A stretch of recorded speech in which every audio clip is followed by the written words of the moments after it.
Bonsoir à tous, bienvenue.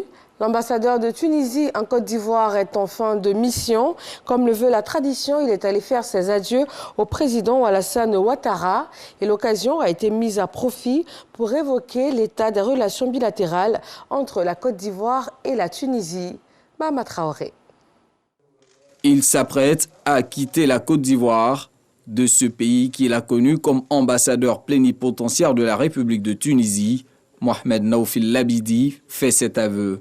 La Côte d'Ivoire est un pays proche, il est dans nos cœurs. Parfois, vous savez, on tombe amoureux d'un pays. Il ne faut pas chercher à comprendre pourquoi ou comment.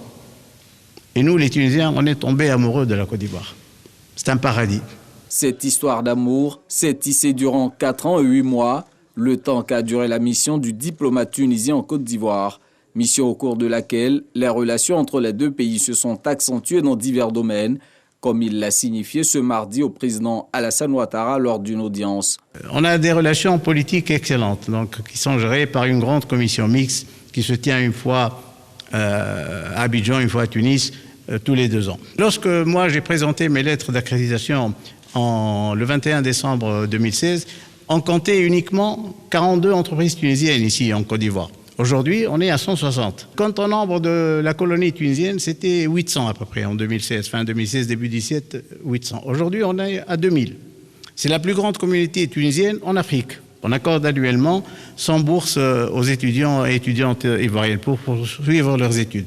Profitant de cet entretien, Mohamed Naoufil Labidi a transmis au chef de l'État une invitation de son homologue tunisien à effectuer une visite officielle dans ce pays arabe d'Afrique du Nord. Visite qui permettra de redynamiser les relations diplomatiques établies entre les deux pays depuis 1965. Sécurité routière, 140 caméras de surveillance et radars sont installés dans le district d'Abidjan pour lutter contre l'incivisme sur les routes. La vidéo-verbalisation est désormais opérationnelle. Ce dispositif va permettre de notifier par SMS les infractions aux automobilistes.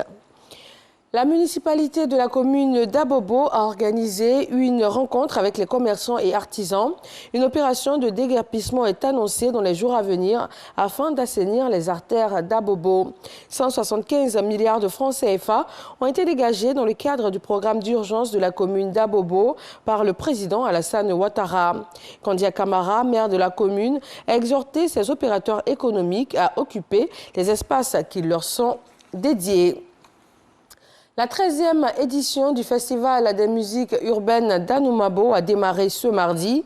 Ce FEMUA 13 met un accent particulier sur la coopération Afrique-Europe, vieille de 60 ans, à travers le thème Alliance Afrique-Europe, paix et développement. Le Sénégal est le pays invité d'honneur cette année. Le FEMUA, c'est 20 artistes programmés pour le bonheur des mélomanes. En Guinée, le Comité national du rassemblement et du développement travaille sur la suppression des postes avancés. Ils avaient été mis en place au moment de la contestation contre le 3e mandat d'Alpha Condé dans plusieurs quartiers de Conakry pour faciliter à ce moment-là des interventions rapides des forces de l'ordre et de sécurité. Les militaires disent vouloir ouvrir une concertation nationale afin de définir les modalités de la transition et un gouvernement d'union nationale. Des négociations sont également en cours pour la libération des prisonniers politiques.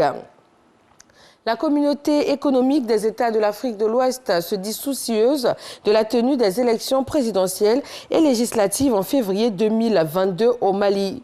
Un scrutin porteur de beaucoup d'espoir. Il est censé ramener les civils au pouvoir dans le pays après 2 coups d'État militaires en une année. Une mission de la CEDEAO a cependant constaté l'insuffisance d'actions concrètes dans la préparation effective de ce processus électoral. Et puis en Afghanistan, après 3 semaines au pouvoir, les talibans ont dévoilé ce mardi une partie de leur futur gouvernement. Les promesses des talibans, notamment en matière de respect des droits des femmes, peinent en effet à ce stade à convaincre. Signe de cette défiance, plusieurs manifestations ont déjà été organisées à Kaboul ces derniers jours par des manifestantes militantes, rejointes par d'autres Afghanes, venues dénoncer la violente répression du régime dans le Panchir. Et voilà, c'est tout pour ce bref point de l'actualité. Je vous retrouve à 20 h sur RTI 1.